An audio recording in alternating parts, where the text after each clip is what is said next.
Welcome to another OU Insider Under the Visor Sooners podcast. My name is Brandon Drum. I'm here with Parker Thune, and we've got a loaded pre-Junior Day podcast for you guys as Oklahoma is set to host their first Junior Day of the year of 2024, the year of our Lord 2024.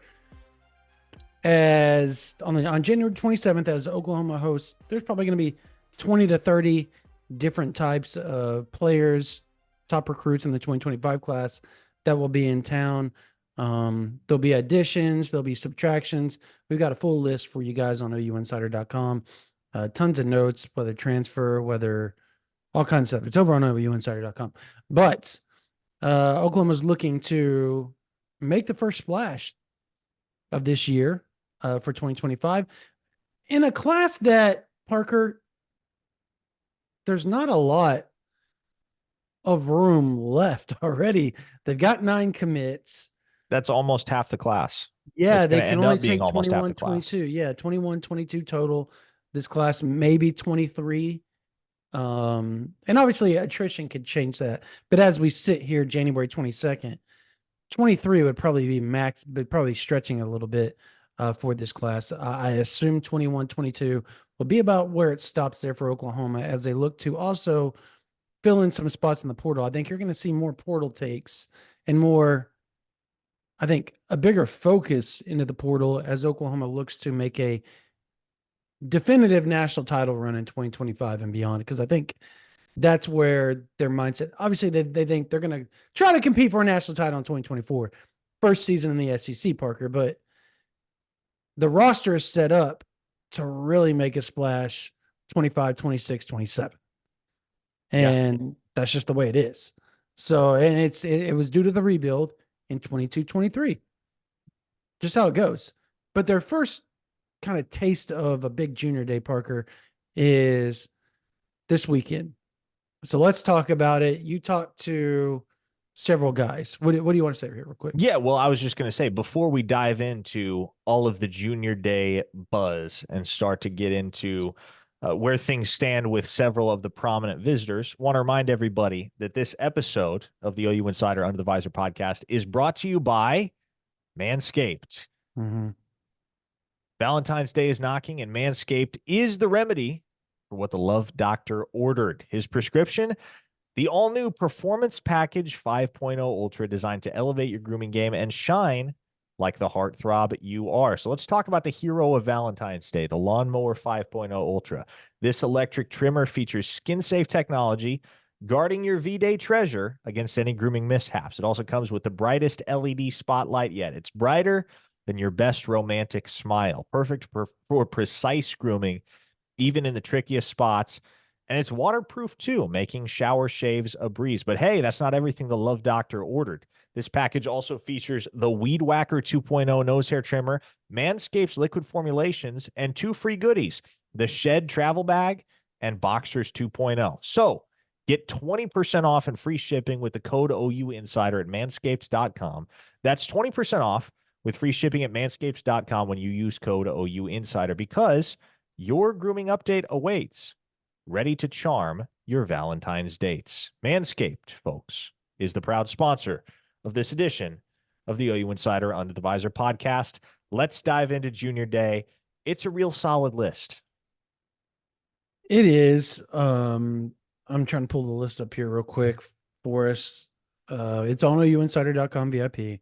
We've had it up. We've got, I would dare somebody to have the extensive list that we've pulled up already, or challenge us on that.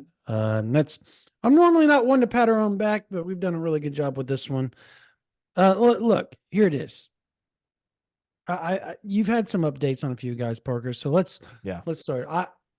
We talked about Landon Rink last podcast or live or whatever, and Oklahoma. He will be in town. Obviously, the 4-star defensive lineman, out of the Texas area, but and obviously he's a Texas legacy. But Cole Breiler, he came to the Bedlam, or it wasn't Bedlam, it was TCU, right? He came to TCU. This will be visit number 2 in the last 3 months to Oklahoma. He comes from a program, obviously, with Logan Howland. They've had a really good experience with the Waffle Brothers. Obviously, one's in 26, the other one The is already. Waffle Brothers. I know it's crazy, right? And Gosh. one's obviously committed, signed with Michigan.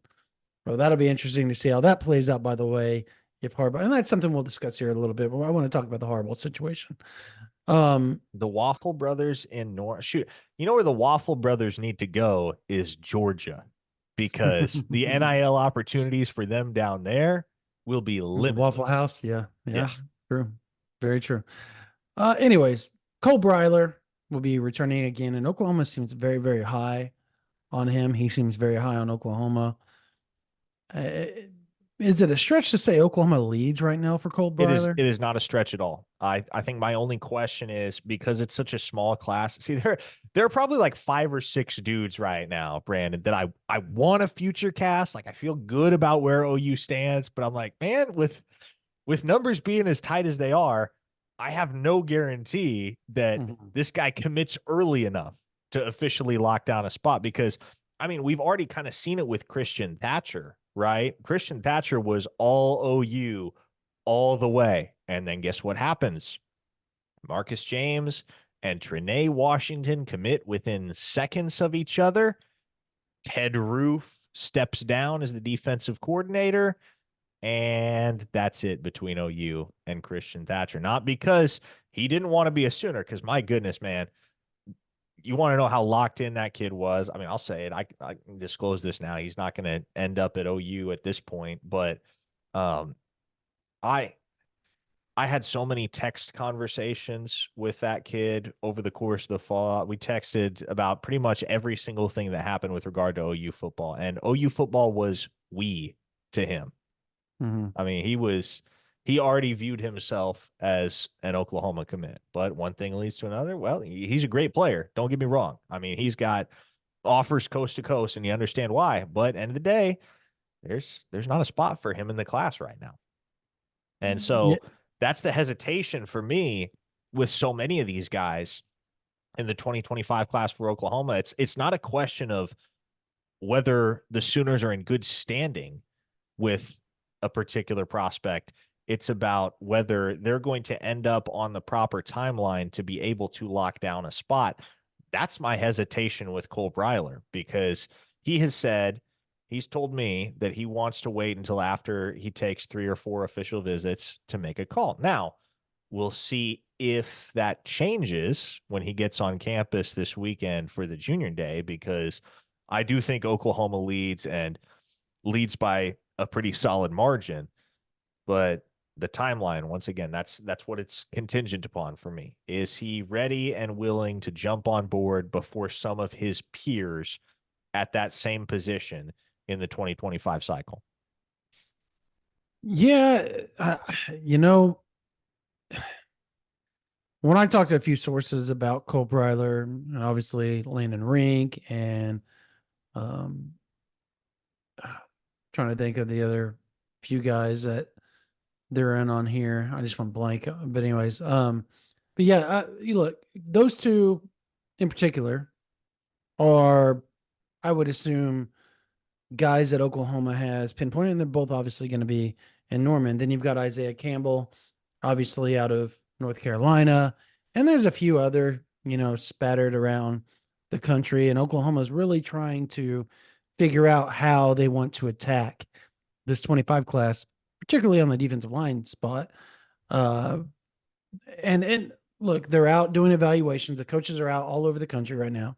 You see the photos, you see the offers going out. Oklahoma has been throwing offers out like crazy. And I think that's something I'm going to do.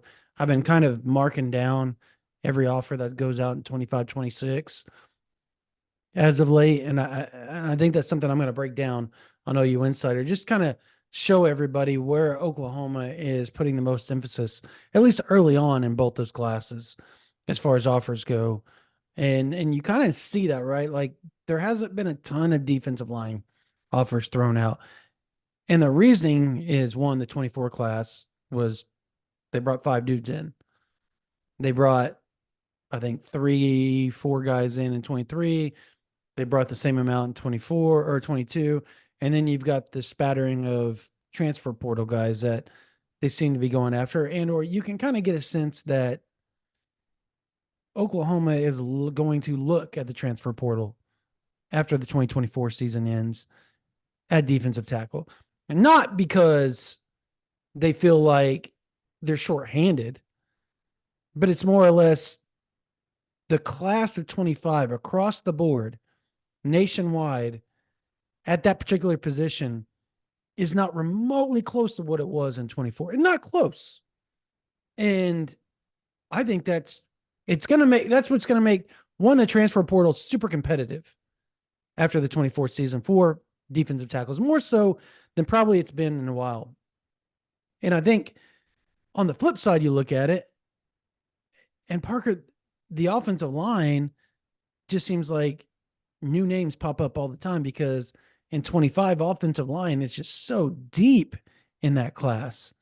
And this isn't going to be one of those deals where I don't think there's a world where you look at what Oklahoma does as far as offensive line recruiting.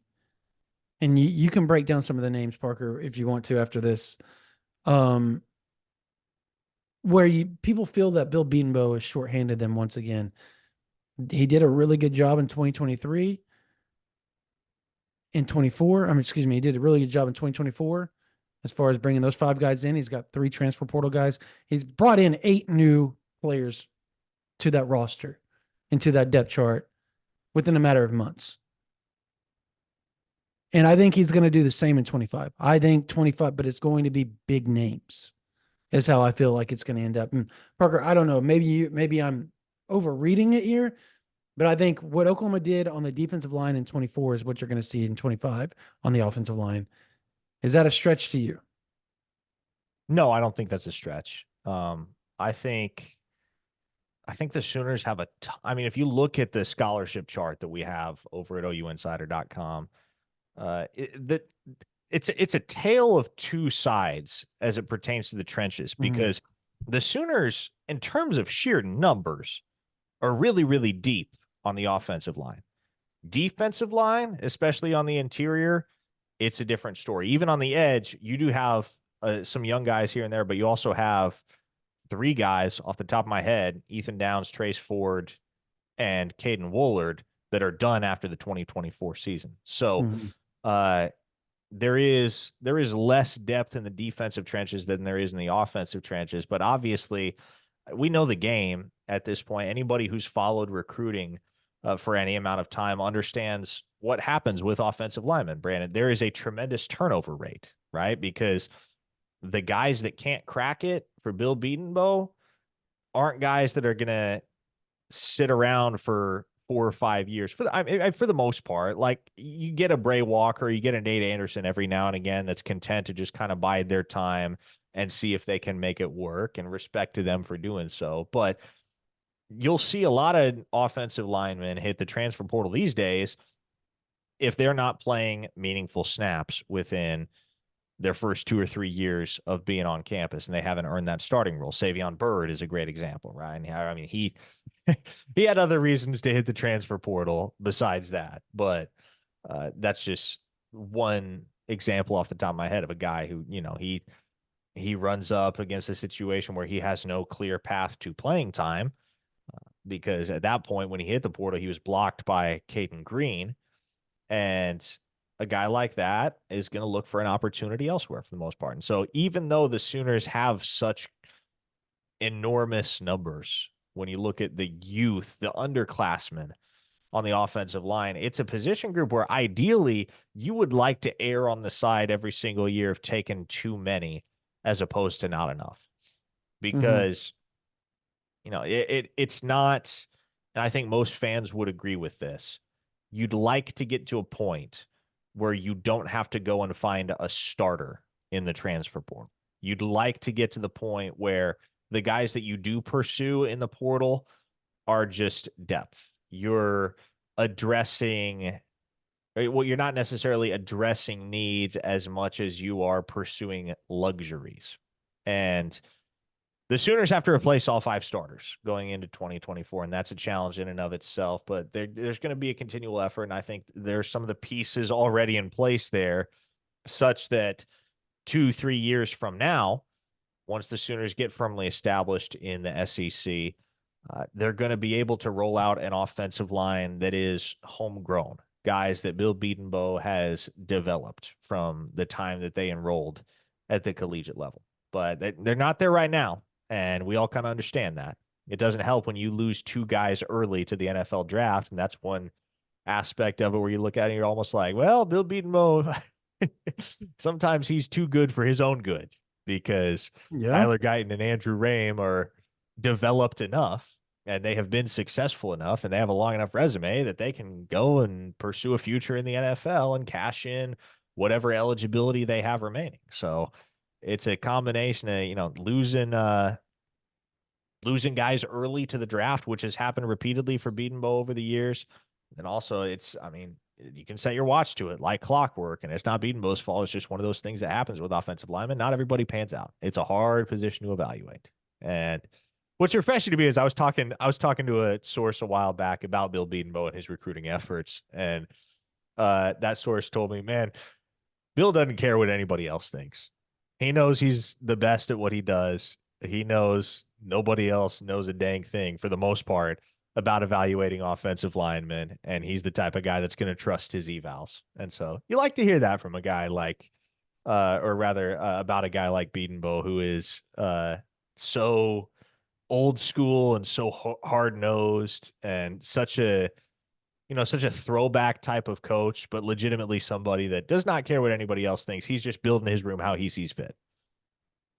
Yeah, look, he's not short for candor either. Like, he's going to tell you how it is. Like, that guy is as straight up as it gets. And he's with that with the media. What you all see in the media is what you get with Bill Bedenbaugh constantly. And I think that's a plus if players can handle it. Like, he's never going to sugarcoat the situation, and he's always going to tell you the truth. Some people want their, they want their bottoms rubbed like with baby oil, like, tell me how good I am all the time. And others just coach me. That's what you're here for, to coach me. Tell me so I can fix it. And those are the type of guys that generally become really good under his tutelage. The ones that can't cut it, well, they're not there anymore. And some like his straightforwardness, some like how hard he is on you. Others want to go get paid and want to go someplace else and tell how great they are. And you all take that for what it is. You know where I'm headed with that one, Parker. That I do. Okay. All right. I I threw a kind of a softball out there. People don't pick up on it, then I don't know what to tell you. And at the same time, I think, he is the best at what he does. And there's a reason why, in the portal, the Tyler Guytons of the world became first rounders or potential first rounders. And that's not by just sheer luck that he evaluated that and went, oh, you know what? Maybe I'll get lucky again for the 10th time in how many ever years and get another first rounder, day 1, day 2 guy. No. That's who he is. And I think you see that with the new Rivals rankings came out, and Eugene Brooks went from outside the 250 to number 133 after his performance at the Under Armour.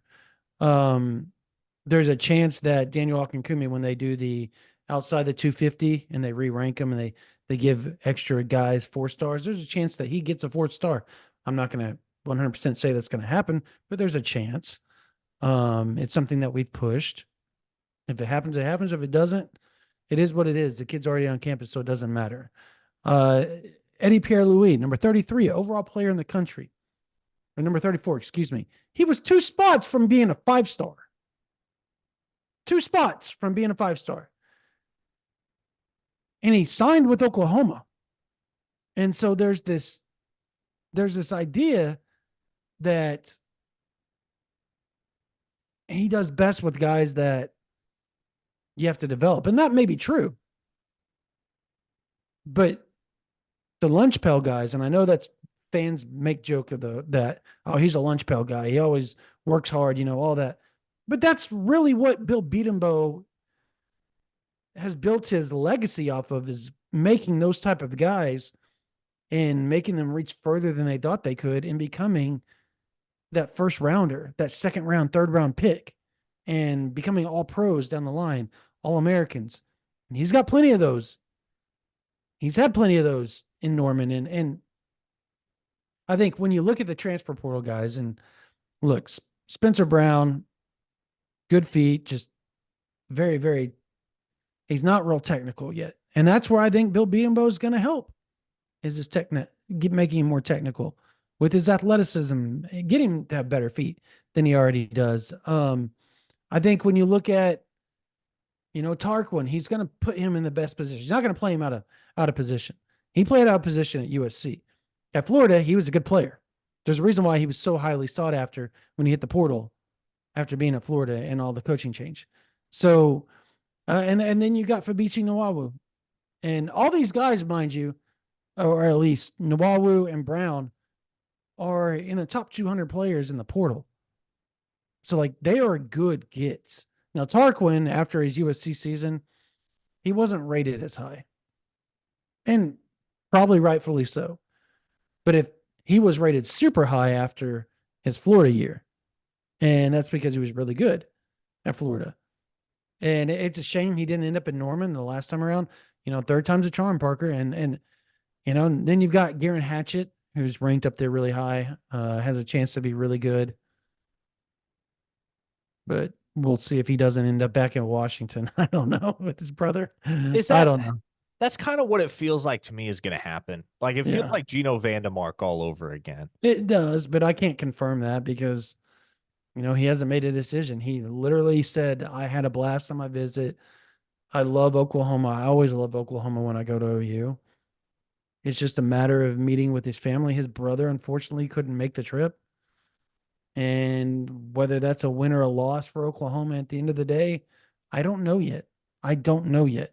But what I do know is that it's not going to be because, or at least right now, as we sit right here, it's not because, you didn't do the NIL.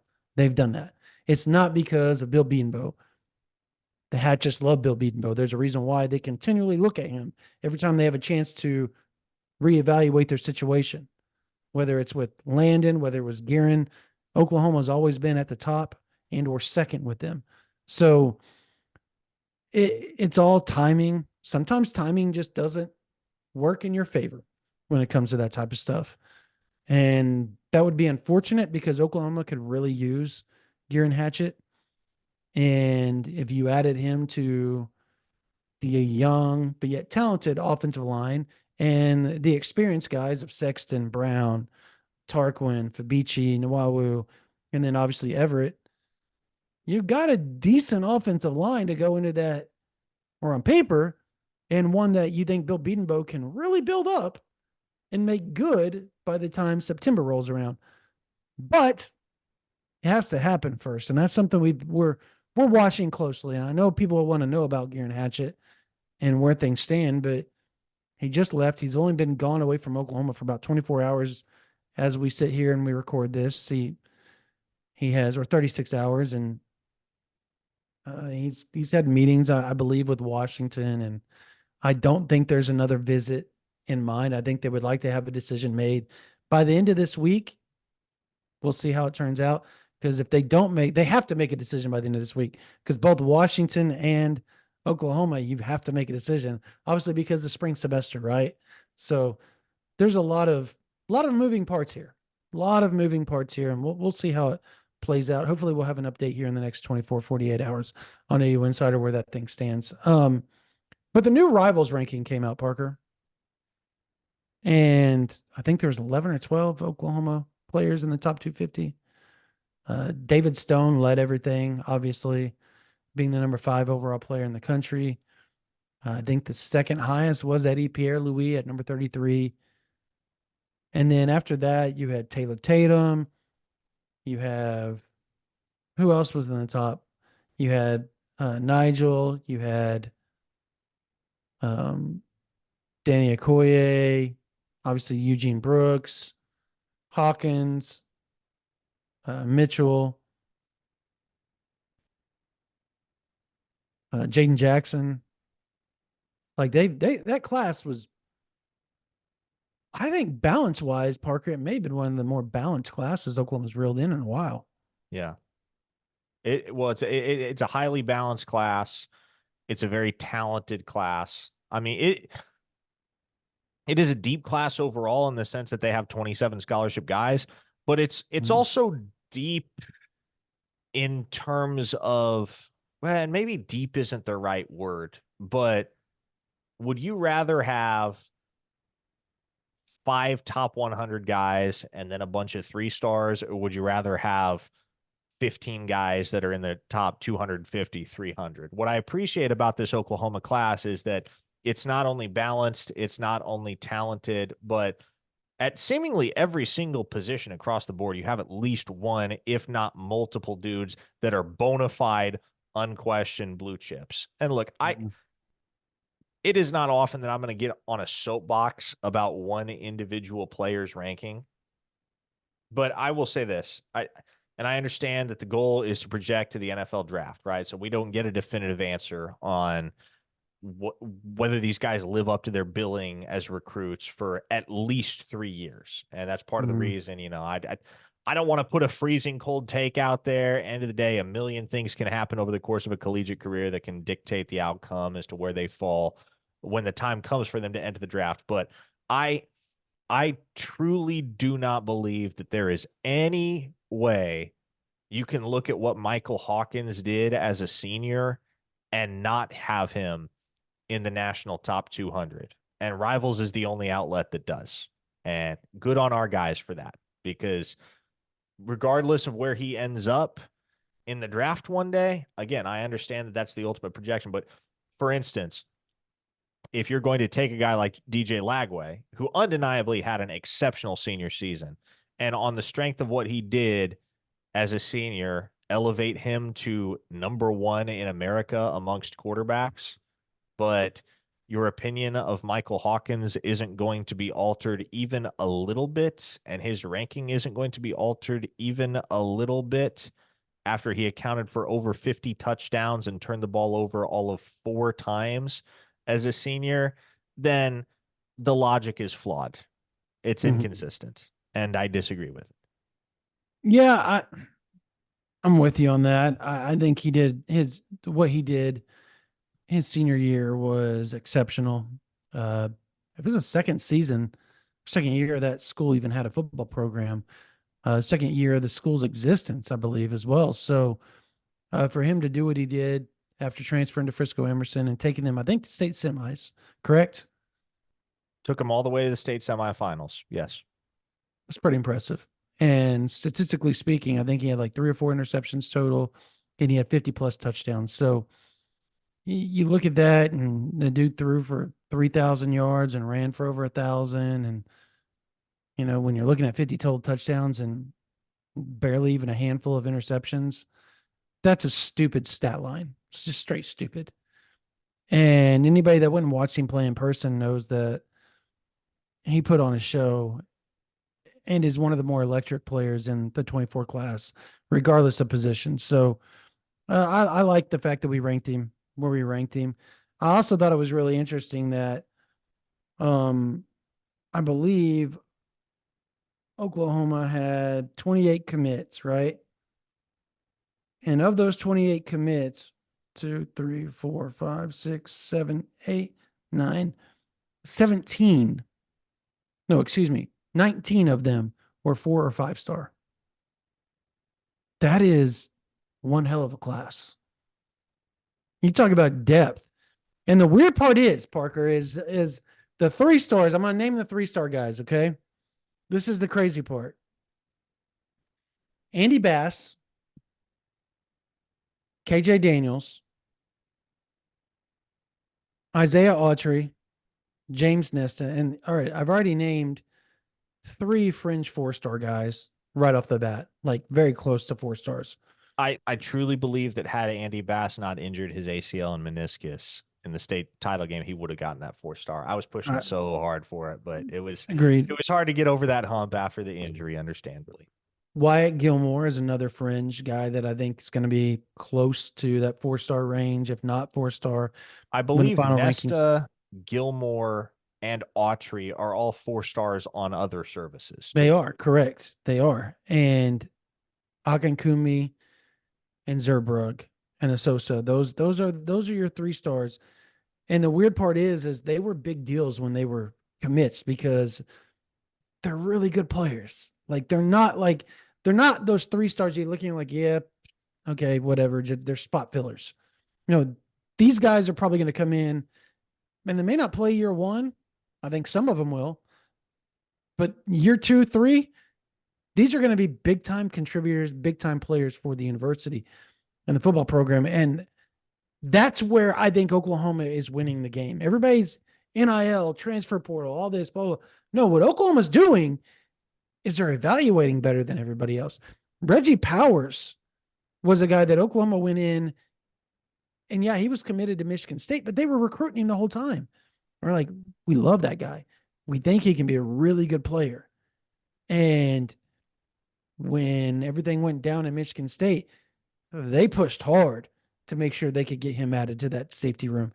And I think that's like the perfect kind of analogy of or example of what this staff does. They have built a really solid roster off of really good evaluations. And I think that rolls over into the transfer portal because remember, Caden Woolard, not a lot of people thought when Oklahoma made that offer, right? Like he had a bunch of offers he didn't throw out there. And when I went and I talked to our transfer portal committee, I was like, dudes, that guy had so many SEC and they did their own due diligence to figure out what was true and what wasn't. And then they ranked him the 34th overall player. But when he first hit the portal, nobody was sitting there going, oh, that's the guy. That's the guy. That's the guy. I talked to another source today that was like, that might have been the biggest get Oklahoma got out of the portal. And this guy knows football and knows evaluations. And they brought it up to me and they said, that Miami, Ohio defensive end might just end up being a superstar at Oklahoma. And I thought that was a very bold statement, but it's not one that you look at and you go, yeah, I can't see that. No, you see it. The dude had nearly 10 sacks, 9.5 sacks last year at Miami of Ohio. He led the MAC. Texas A&M, like all these schools were pushing very hard for him because he can ball. And for Oklahoma to go in and grab him, the second Oklahoma offered, it was over. Like that's the offer you wanted. And it was over. And I think you look at that, Sam Franklin was in the top 60. Obviously, Burks was the number 27 overall guy. You got 27, 34, 56. Number 98 was, I believe, Spencer Brown. And then number 1, whatever was, can't remember. I believe Favici, Nawawu, and I'm trying to think they had one more. They had 5 top 200 players out of the portal. To me, that's a good portal. You get 11 guys and 5 of them are in the top 200 out of like, what is there, 17, 2,000, something like that. Different guys in the portal right now. Not bad. Not bad. Oklahoma's got the 20th ranked overall portal class. They're tied with Texas according to Rivals. And everybody wants to talk about Texas, right? Like, why aren't you doing what Texas is doing? Oklahoma's ranked exactly where Texas is at. Yeah, and Texas That's has a the lot funny more to part. replace. They do. Texas does. Yeah. And context is key because not Yep. everybody is starting from the same point when they recruit in the portal, and not everybody is trying to get to the same point. Texas had to shore up offensive skill positions. Oklahoma really didn't. And the guys that they took were luxuries, right? Deion Burks and Sam Franklin. Look, you're going to hear those guys' names next year, but even if you didn't hear their names at all, if those guys weren't on the roster right now, you'd still feel pretty dang good about the stable of weapons that Jackson Arnold would have Yeah. next season. Same thing on the defense, right? Caden Woolard, awesome addition. Des Malone, Jocelyn Malaska, those guys, the additions that Oklahoma made to supplement the secondary. Great additions, right? But if those guys vanished and they didn't exist, the core of what Oklahoma would have returning on defense would still leave you pretty confident. Again, the Sooners were recruiting luxuries in the Mhm. portal, with the obvious exception of the offensive line. Texas was recruiting necessities, and that's the Mhm. difference. Yeah. Oklahoma was roster supplementation, and Texas was roster necessitation. And I think that, again, is where I go and I point at, look what they've done 22, 23, 24, and the evaluations that they've made in the high school ranks to be able to get them to where they are now. And now they get to build off of it and have a roster in 25, 26, 27 that you look at and you go, okay, that roster is probably going to compete for a national title. Where if they don't, it's going to be disappointment. And I think you can say that right now. Now, obviously, attritions are going to happen. People are going to leave, surprisingly and unsurprisingly, off the roster in the next few seasons. But at the end of the day, you also expect Oklahoma to evaluate whether it's a top tier guy or not top tier guy, somebody they feel is going to come in, it's going to fit into exactly what they need to do to get them back up and make that roster spot warranted and to contribute. And I think that's been the biggest deal with Oklahoma is you look at the transfer portal pickups that they've had over the years, the Tyler Guytons, the McCade McTwires, the Andrew Anthony's, Stogner was okay this year. Trying to think, Trace Ford was okay this year. Uh, um, Pearson was decent this season. Key Lawrence was up and down throughout his whole career, but you had the Eric Grays of the world, the Rouses of the world, right? That performed really well, and they were portal guys. And that to me is, if you can hit on half your portal guys and get them to be contributors and players for you, that's the best thing for you, in my opinion. Um, it feels like, again, it all ends up with how the offensive line meshes, right? I think that's where it's at. Um, Let me ask you this: as far as 2025 goes, outside of offensive line, what is the biggest need for OU as we sit here on January 22nd? Biggest need. Well, You're going to return everybody on D line. They're going to return everybody outside of a few on the edge. So I mean, I guess you got to go back to defensive tackle at that point, I yeah. guess, just because, I mean, you lack, so, I mean, relative to the other position groups, you lack depth there. Tight end, I would say defensive tackle or tight end, probably those two. Do you think that's going to be a need after the 24 season and you see what the 24 class does in the transfer portal guys? Well, That's my question is like, do you well, really feel like those are going to be needs? Like deep tackle is always a need. I You got do. to get a deep I tackle do every because year. even within such a small class, a class that we expect to be 20 to 22 guys, Brandon, the Sooners do plan on taking 2 tight ends, which is not something that they've done since the 2022 cycle. So that tells you the staff There's like thinks it's 8 going to be dudes a in that need. class in that room. Who were the guys that they took in 2022? It was Llewellyn and Yeah, he's who gone. never caught a pass at Oklahoma, and You Caden got Caden Helms, who Helms, admittedly has been McIntyre, sidelined 23, right? by injury. And like, hey, Helms has 1 career catch in a Sooner uniform. I think if he gets on track, he has the potential to be special in this offense, but we haven't seen it yet. And so for You as got much Caden McIntyre. inexperience, yeah, McIntyre in 23, Devon Mitchell in 24, with as much inexperience as You there got Bear is Sharp, and in you that got, room. but obviously, is Sharp 1 year? He's 2. He's got 2 years left. He's a 2-year guy. Yeah. 2 years, and then obviously, Roberts is gone after this season. By So, the and way, I honestly, like, if I was to guess right now, I don't think OU gets Nate Roberts. really? Hmm. I talked to somebody the other day that was like, no matter what, it seems like the kid wants to leave the state So you're buying the Ohio State stuff then, or Oregon. or Oregon? Yeah, I could see that. Hmm. And No, I I know. I mentioned don't think Oklahoma's out. I just no, no, think no, if he no. was to Like choose they're today, that I don't. Yeah. with his brother being there too. Oklahoma's not going to be out until pen meets paper. Mhm. But I did mention it in a note a while back over at ouinsider.com, and I'll reaffirm it. I don't necessarily know who gets who yet, but I'll bet you OU and Oregon split Lincoln Cure and Desan Brame. I bet one Mm. school gets one, the other school gets the other. I don't know who gets who yet. God, I hope OU get. I hate saying this, but if you're a fan, you hope Lincoln Kira's and that dude is something, man. That dude is special. And the people in the Switzer Center feel the same way.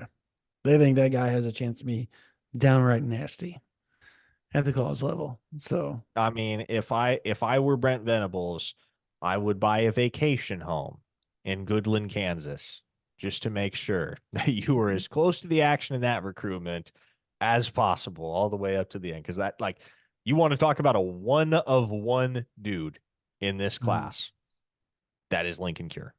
Because, and it's not even really fair to put him in the same conversation as Nate Roberts and Desan Brame and Keody Armstrong and the other elite tight ends, because he's really not a tight end, Brandon. mm, Like, that is a legit wide receiver who just so happens to have a tight end physique. If you watch his tape, like, first off, Mark Andrews. yeah, first off, there's no way that kid should run that well at that size. And secondly, like, there's no way I'm watching this. There's no way he's actually running that well at that size. It is special. Yeah, it's unfair, and I think, and again, that's not a slight, like you said, that's not a slight to Son Brame or Nate Roberts or anybody like that. Like, those guys are special, special, special talents. It's just this guy does things at a level and with such fluidity that you don't see at that position, Nope. and that's what makes him different. Um, all right, we did this the other day. I gave it 1.5, and you said under on the commits. Do you think Oklahoma has a commit? Like, in your heart of hearts, do you believe they get a commit this weekend? No, no, I don't. I don't either. I think just the way recruiting goes now. Now, let me let me also throw a caveat in there and say that there's also this idea that with the transfer portal, that these high school kids are rushing now to take spots to make sure that they don't get overlooked. Huh. So there's also that other side. I talked to plenty of people that have been running, and like, these are like handlers and stuff like that, and people that are mentors to some of these recruits, and like, we've basically told them, if you get an offer you want, hop on it, because if you don't and you wait long enough, they're going to say, screw it, we're just going to wait and see what the portal looks like later on. And because they feel like they have you enough that if they miss out on that guy, they can just come back before signing day and grab you. Yeah. So take that spot and take it now. And so there's an ideology out there that some people are going to be hopping. That's where I think, I don't want to say, I don't think Oklahoma gets a commit this weekend, but I'm not going to be definitive and say no, no, no, because I do think there may be a player or two that's like, I'm going to go ahead and take that spot. I don't want anybody else to take it. Three most likely guys to pull the trigger if it were to Ooh, happen this weekend. Who do you think? ooh. All right, let me pull it up here. Um, okay, I'll play here. How about this? Cole Breiler, Tristan Haynes, CJ Nixon. Hmm. I figured there would be some overlap in our lists. We didn't overlap at all. Well, I think Michael Turner could be one and Kobe Sellers, but I knew you were going to pick Kobe Sellers, so I left him off there. I actually wasn't going to pick Kobe Sellers, although Ooh. that is, that is one that like we do expect. Like Mhm. I've been told by a couple of good sources, hey, Kobe Sellers is probably a Sooner by the spring game. So like I do think that one is in Mhm. its final stages. You're going to say But Malik Hawkins, right? Malik Hawkins, Yeah. Manny Choice, that's one I'm keeping an eye on. Mm-hmm. And then yes, Michael Turner as well. Just Mm-hmm. because I think like um that running because Oklahoma's only recruiting for one running back spot in 2025. So it's, whoever wants to jump on board, come on with it. I mean, I think the three most likely candidates right now are Michael Turner, DeAndre Ryden from DeSoto, and if they can Mm-hmm. hack DeSoto, give Emmett Jones a lifetime extension. And then the third guy I would throw in there is the guy that DeMarco Murray just visited earlier today, Torrey Blaylock. And that's the second time they've been by to see Torrey Blaylock in the last week. Yep. Week and a half, but it was different weeks, so they're allowed to do it. Like they just made the visits really close, but it was like they visited Friday and then turn around and visited on Monday. So you can do that because Sunday starts a new week. I mean, either way, I mean, if you land one of the guys that we just named, Oklahoma already has a fourth ranked class in 2025. And I think that's something that is vastly overlooked by fans right now is how good OU has started out in the 25 class. When you look at the commits that they have, and it's kind of extraordinary, to be honest. You got Owen Hollenbeck, who will be there this weekend, by the way. We do need to add him to the list. He's on the list. Is he on our list? I didn't see him. Yeah. So, okay, cool. Because he's hit me up like twice telling me I'm going to be there. I was like, okay, I got it. Appreciate you, buddy. Yeah. The only commits that aren't, as of right now, scheduled to be there are Grayson Harris and Jaden Nickens. Right. And one basketball, the other baseball. So, but you have Alex Shield Knight and Wagner. I was just at Wagner. They got a nice little indoor facility there, by the way. Yeah, they do. We went and practiced there with Sooner 7 this weekend. Was up there. I took Dusty Dvorak's kid up there with us because he's on our Sooner 7 team and they're in Costa Rica. So we went up there for our practice with 12U and 10U. And that's a nice little facility, by the way. Real nice facility. Like, I was impressed. Wagner is a nice little area. Got Alex Shield Knight, Trinae Washington, Marcus James, and I think both those guys will be 4 stars when it's all said and done. Don't you? Marcus, yes. Trinae's gonna be fringe, right? But yeah, I think when the cycle ends and you see what he does with I think the way he moves at his size, that's a rare trait. The things he can do at his size.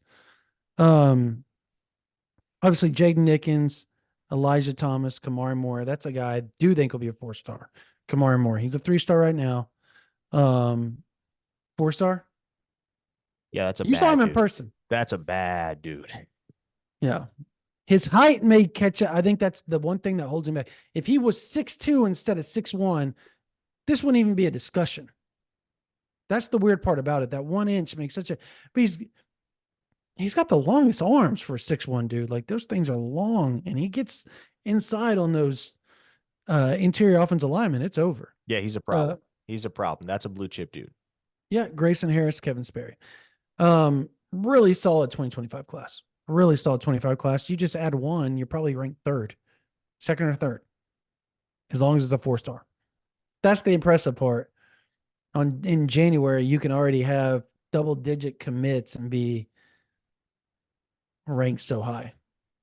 So I think this is going to be the highest ranked class, even despite only having 22, 23 commits. I think this will be the highest rated class Oklahoma's had in a while, just because the state of Oklahoma is so good.